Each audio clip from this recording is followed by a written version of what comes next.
Bibles, please, and turn to James 1. I'll get the doors while we're turning to James 1.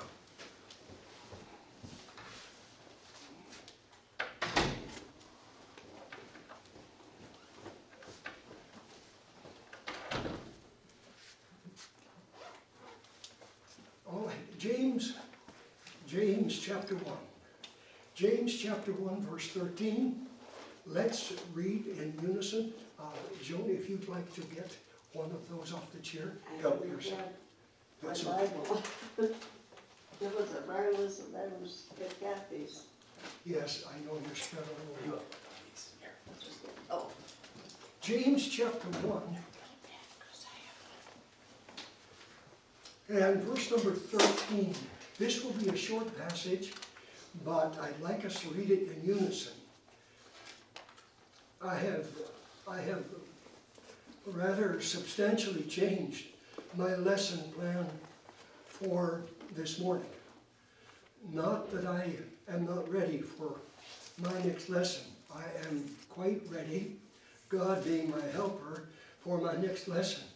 But because of the absence of over half of our class, I decided I should back off and spend a little longer on the lead up to our study of a middle ground position between extreme Calvinism and extreme Arminianism.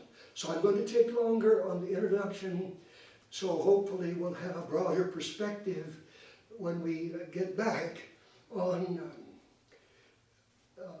one particular example of a middle ground position between 5-point Calvinism on the one hand and 5-point Arminianism, as I have called it, on the other hand. Let's read together, unison, James 1:13. The first two words are let no. Let's read together. Let no man say when he is tempted, I am tempted of God. For God cannot be tempted with evil, neither tempteth he any man.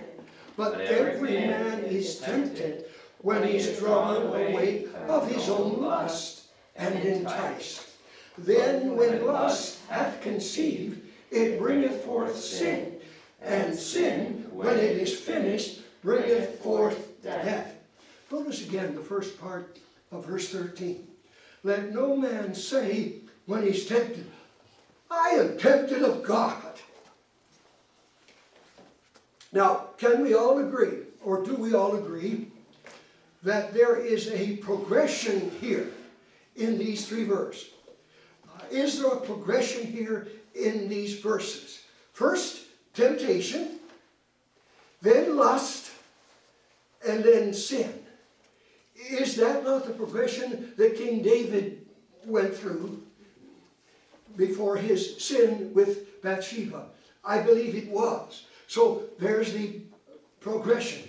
Temptation, lust, either lust of the eyes or lust of the flesh principle, the self-worshipping principle, the sensual self-worshipping principle. So lust of the eyes, lust of the flesh, and then thirdly, in the progression, which should really be called a regression, the sin. Now, I don't know whether you've ever done this, but I thought about this week. What happens when we trace it backwards? What happens if we start with 3, the overt, and often visible sin? Sin. All right? Adultery or lying or whatever. Start with the sin, work backwards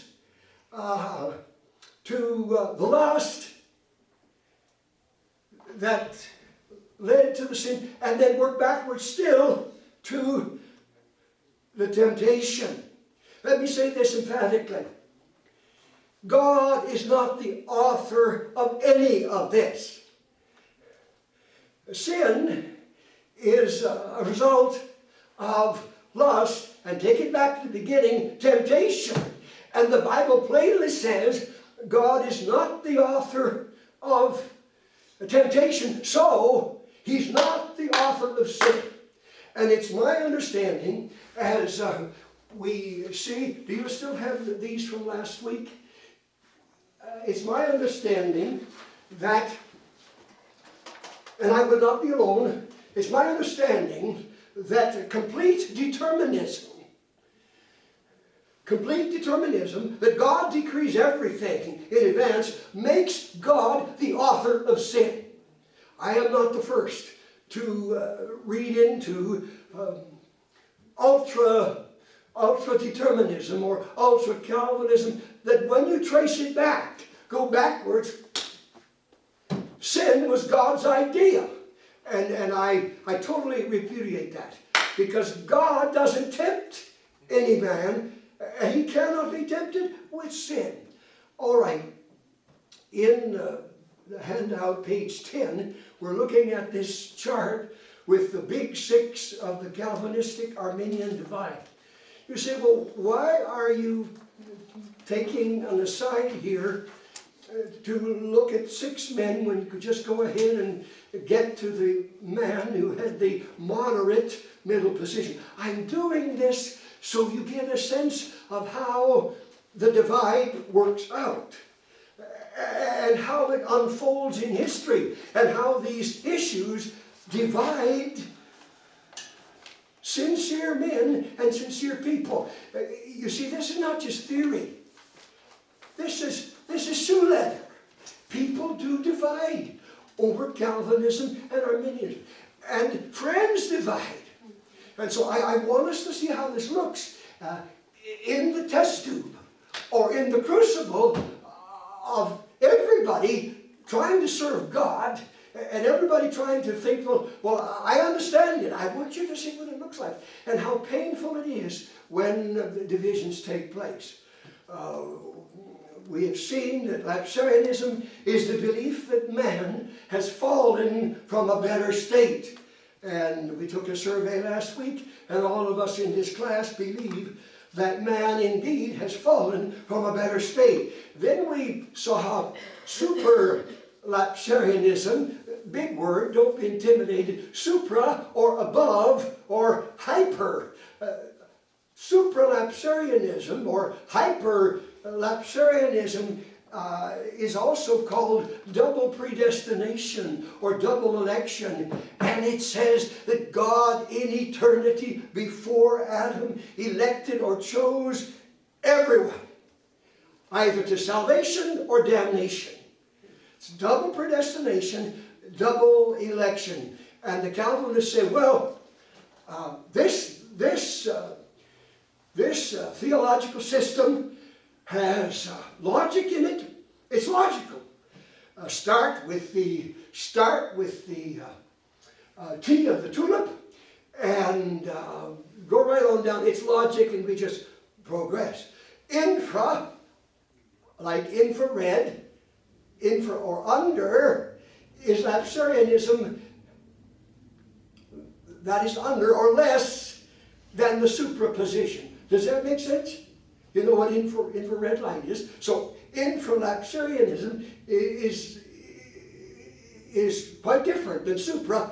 Infralapsarianism says that God does not actively damn the reprobate for hell before they fall. Rather, the ones who are lost are omitted from heaven because they are fallen and do not choose to trust Christ. And this would be single predestination or single election. And the infralapsarians say, well, we may not seem quite as logical as supralapsarians, but I'll tell you what, in our system, God remains a good God. He remains a kind, gracious, loving God. He's not this capricious God who just damns people to hell for no reason. So, there you have it, and you've got the two extremes.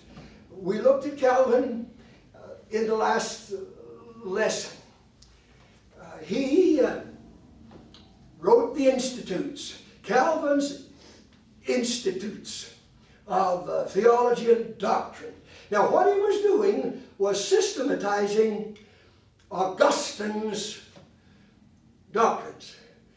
Augustine lived much earlier and had been a very, very profligate, wicked young man, and walked away from his mother's prayers, but he became wonderfully converted.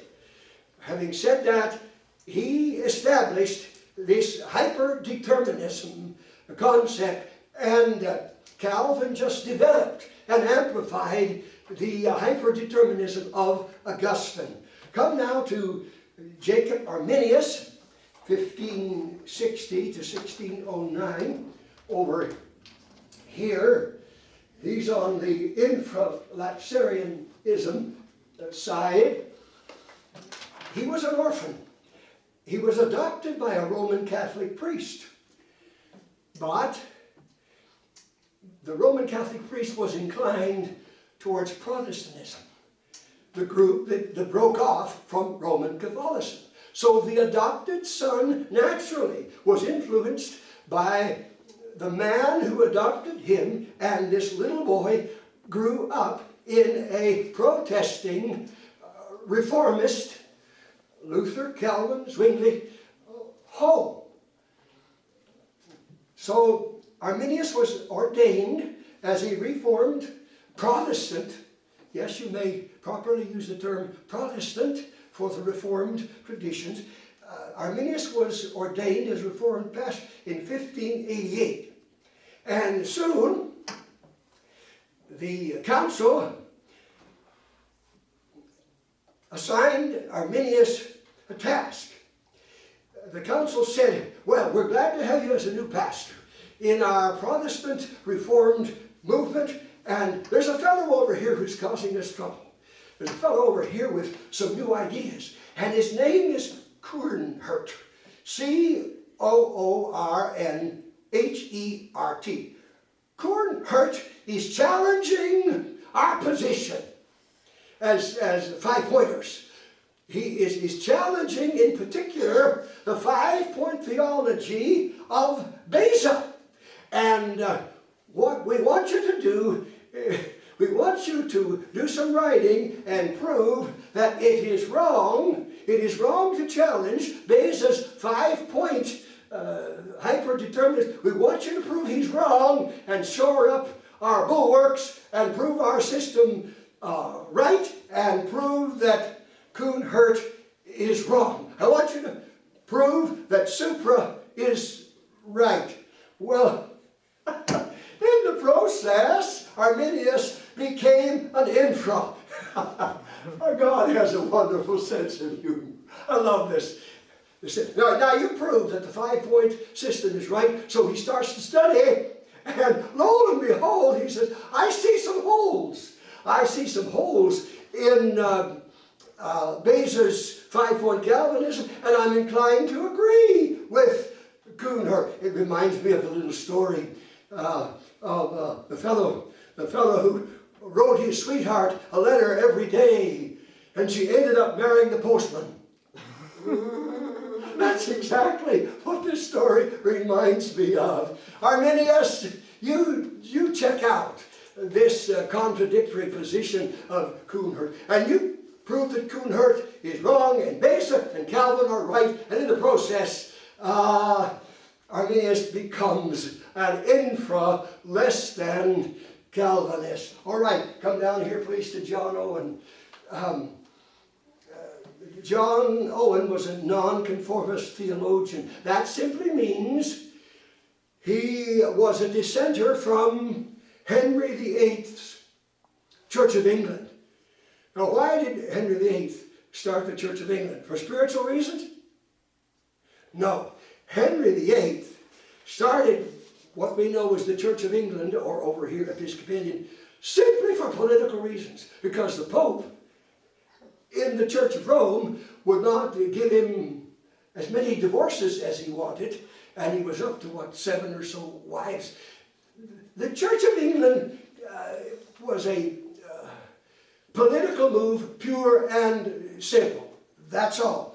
And so there were men who could see through all that and broke away from the domination of the Church of England, starting by Henry VIII. So the dissenters, or the nonconformists, were those who broke away. Sometimes they broke away on their own, and then halfway across the river, sometimes they were pushed. And there was much, much persecution by the Church of England against the nonconformists who wanted a more biblicist approach. John Owen pastored in Essex. He served in administration at Trinity College in Dublin, Ireland, and as Vice Chancellor at Oxford. Those are no small potatoes. This man was he was an intellect. He was a towering intellect. He was brilliant. But he was a supralapsarian. He was a 5-point Calvinist. And Owen's books are just filled with 5-point Calvinism. Now, John Owen used funds from the king. A sympathetic king came along, a king who was sympathetic to the dissenters, and said, all right, we shouldn't be persecuting you this way. And Charles II gave some money to Owen, and Owen used that money to get John Bunyan out of jail. All right? Bunyan was a dissenter, a nonconformist. I believe he was in jail for over a decade. In jail, he wrote the Pilgrim's Progress.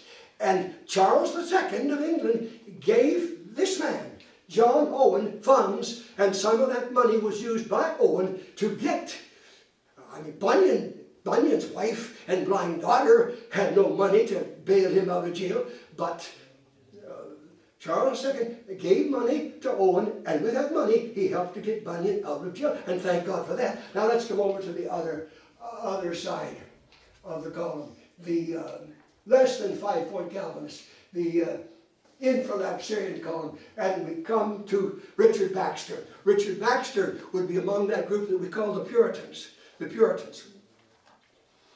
And I was always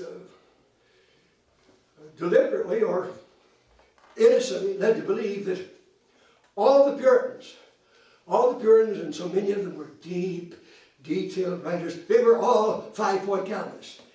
Mark it down. Richard Baxter was not. Richard Baxter was not. He would be in the deep thinking Puritan strain, but he was not a 5-point Calvinist. He would have believed in the security of the believer as I do, which would make him line up with Calvin on that one point. But Richard Baxter did not line up with all 5 points of Calvinism. Now, he had a tender conscience.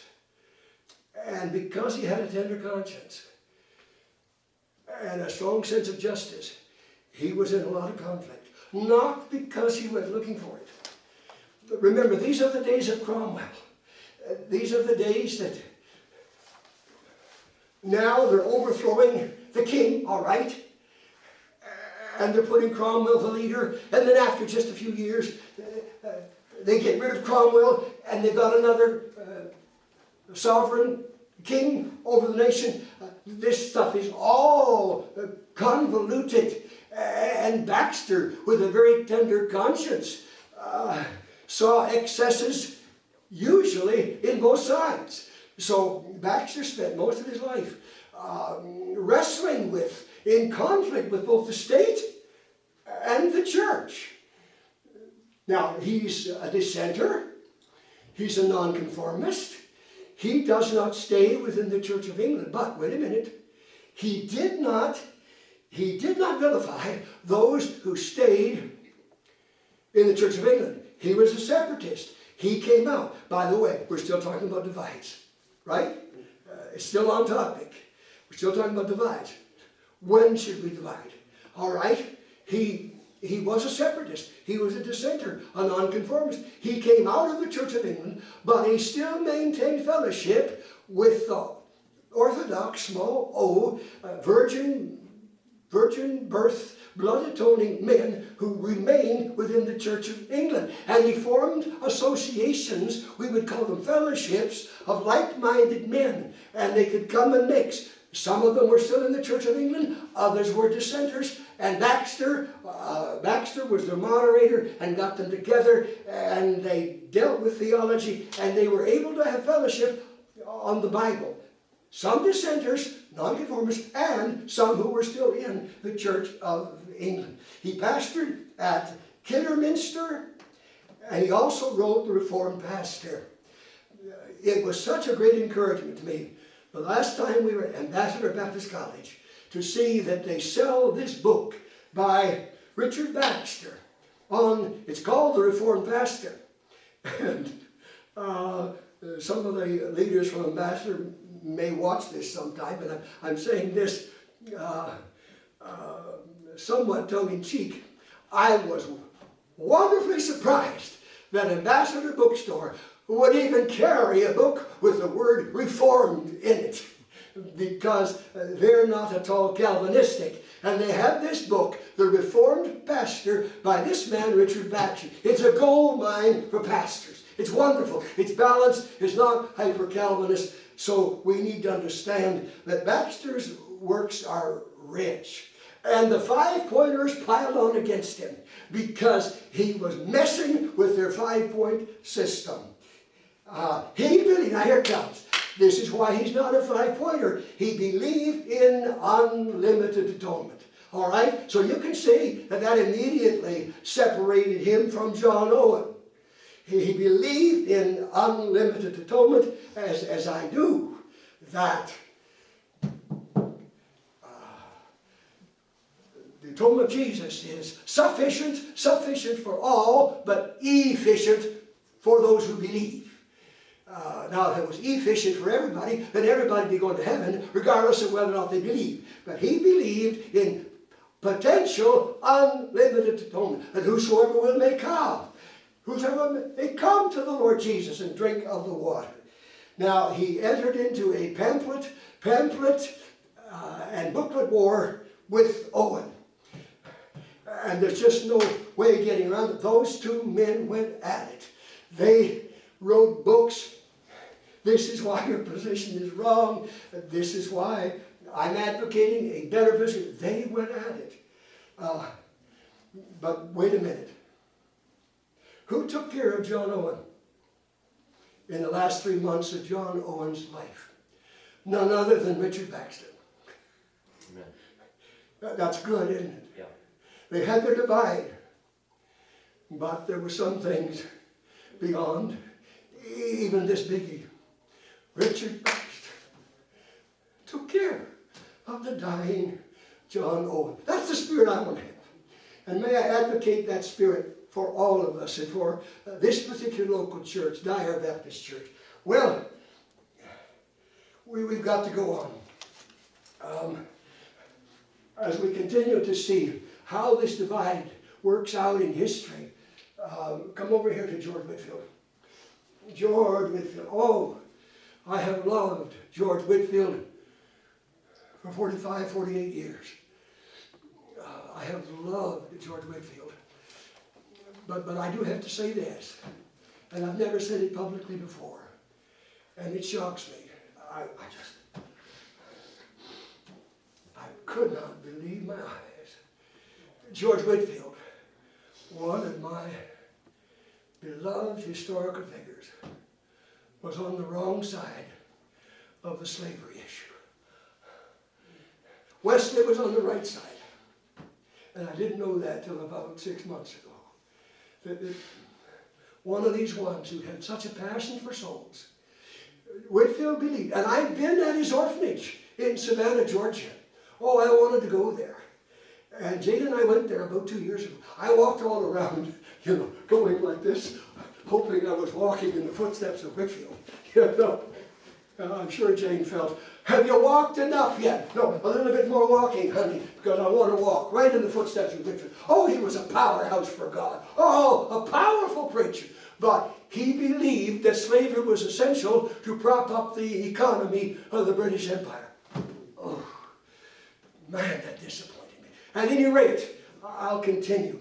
Whitefield was reared in an inn that provided both beds and booze.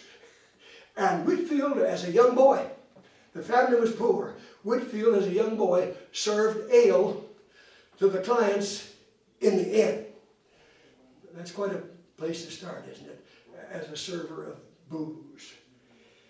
But he had a passion and a talent for acting in the theater. He just loved drama and the theater. And he enrolled at Oxford as a servitor. Now, a servitor was poor and had no money to go to college, so a servitor would prepare meals for the upperclassmen, clean their shoes, carry their books back and forth to class in between his own classes. A servitor worked for the more wealthy young men who were studying for the ministry by doing their menial tasks. That's how he worked his way through Oxford. Now, he met John and Charles Wesley at Oxford University in the Holy Club. The Holy Club. Now, the Holy Club was a voluntary association of sincere men. But do not assume that the members of the Holy Club were saved. They were seekers after God. They were not, when they first began to go to the Holy Club, they were not regenerated. They were not born again. They were seeking after God, and the only thing they picked up at this point from the Church of England was doing good works. So they were committed to a schedule of praying and a schedule of Bible reading, a schedule of meditation. They were committed to works, to please God. They didn't know any other way as they grew up in the Church of England. Whitfield almost starved himself to death, seeking acceptance with God. He went without food, solid food, for close to between 30 days and a month. He almost died in his passionate desire to, as we say, find God and for God to forgive him of his sins. One day he was so weak and so sick, he walked out on the campus at Oxford, and under a gigantic tree, he was so weak he couldn't do any more. And he just gave up. He just surrendered to God. God, there's nothing more I can do. I've done everything. He said, I surrender. I give up. And at that instant, he saw salvation by grace through faith. And under that tree, he was saved. And in later years, he said, oh, every time I go back to Oxford, I make a beeline for the tree and the spot where I receive the assurance of sin by grace and faith. Now, he became as I've said, a powerful, dramatic evangelist. He was 5 points. He was a 5-point Calvinist. But he urged everybody to trust Christ. Now, that was his form of an invitation. Now, 5-point Calvinists will not give invitations because they're afraid to invite someone to Christ who might not be elected. Isn't that awful? Yeah, you go to a 5-point Calvinist church, they won't give an invitation the way we do. The main reason is because they're afraid of somebody coming forward who's not among the elect. And so Whitfield did not come forward invitations like Billy Sunday, but he did urge people to repent and turn to the Lord. He said, come, whosoever will. So he was a 5-pointer, but he was eager for souls. A lot of 5-pointers are not eager for souls. They sit in their studies and never confront anyone about the need to be born again. Whitfield was not like that. He was a 5-pointer, but he had an evangelistic, soul-winning passion. All right, John Wesley, over here. John Wesley, he was reared in the Church of England, like Whitfield. He led this holy club.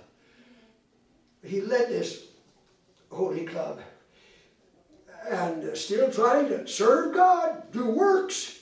He traveled all the way across the Atlantic, and it took a month in those days, all the way across the Atlantic to go to the Savannah, Georgia area to be a missionary to the American Indians.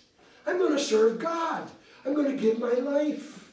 And God will be pleased with my efforts to reach these pagans. Well, There's a film about it.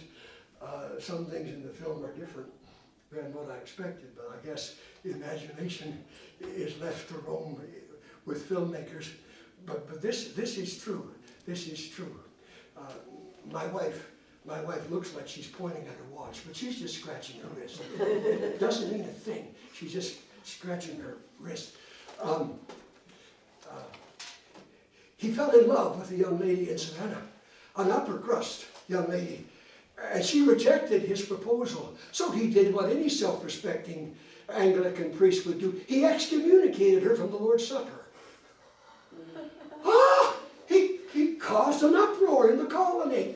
You won't accept my proposal of marriage. I'll show you. I'm the priest. You cannot take the Lord's Supper table. He had to leave Savannah, Georgia, under cover of night. The whole colony was in an uproar again. He had to hightail it back to England as a failure. As a failure. He said, I went to America to convert the Indians, but who will convert me? I went to America to convert the Indians, but who will convert me? But he came back to England, began to study with the Moravians, the missions-minded group, the Moravians. And one time at a Bible study, there it is, May 24th, 1738. I believe that the book was the book of Romans, if I'm not mistaken. Studying the Bible study. This unsaved missionary, who was a failure, said that during that Bible study, things finally clicked. And he said his heart was strangely warmed by the Word. And he pointed to that time as the time of his regeneration or conversion. But now I have to say, he's over here. He's over here on the Arminian side. And there are some times when it sounds, even when he's getting close to death, he doesn't know for sure if he's saved. Because he writes, I hope at the last I shall be saved. I hope at the last I shall be saved. So there's an assurance issue with the Arminians and Wesley and the Wesleyans and the group I was raised with. Struggle with assurance, sometimes called securely believer, because that's the Arminian position taken to its extreme. And Wesley and Whitefield went at it with pamphlets and booklets against each other's. They went at it, they went at it, they went at it. Thanks for your patience. I'll give you one more story, we're done. A controversy-oriented person one time thought he would bait Whitefield. You know what a bear baiter is, someone who tries to stir up a fight. A controversy lover said to Whitefield, do you think you'll see John Wesley in heaven? And Whitefield wouldn't take the bait. He said, no, I don't think I'll see John Wesley in heaven. I think Wesley will be so close to the throne and I'll be so far away that I'll never see John Wesley. All right? Just like Baxter and Owen. All right? Time is up. God bless you. Thank you for being here. More Bible next time. I had it ready, but anyways, thanks for coming.